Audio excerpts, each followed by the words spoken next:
Teachers, has the dumb student ever turned out to be secretly smart? For 3 years, I taught Bodie Winters. Every teacher dreaded getting him on their roster. He sat in the back corner, hood up, never spoke unless forced, and turned in assignments that looked like a kindergartner had attempted them. His handwriting was illegible chicken scratch. His essays were 2 sentences long on a good day. During group work, other students would groan audibly when paired with him. The faculty lounge gossip was brutal. How did he even make it to 9th grade? They'd whisper over coffee. Kid can barely write his own name. His previous teachers had given up, passing him along to avoid dealing with him another year. I'll admit, I almost did the same thing. Then came parent-teacher conferences. Most kids' parents showed up looking either concerned or defensive, ready to argue about grades.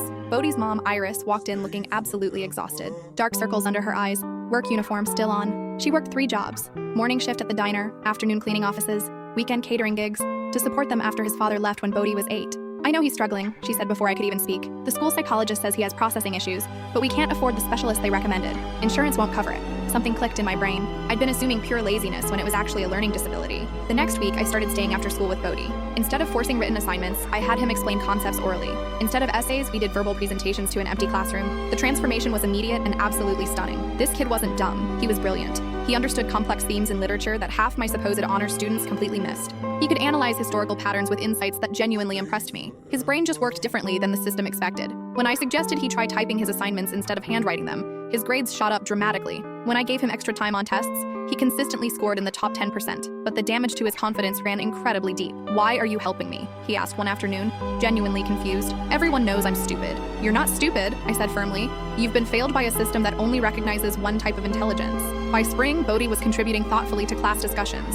His typed essays were sophisticated and insightful. Other students started actively seeking him out as a study partner. The same teachers who'd written him off were suddenly asking what magic formula I'd used to fix him. The real vindication came during standardized state testing. Our school's scores were published in the local paper, ranking all students by performance. Bodie scored higher than any student in our district's history on the English comprehension section. The principal called me in, looking genuinely confused. There must be some mistake. Bodie Winters couldn't possibly have scored that high. I smiled and handed her copies of his recent work.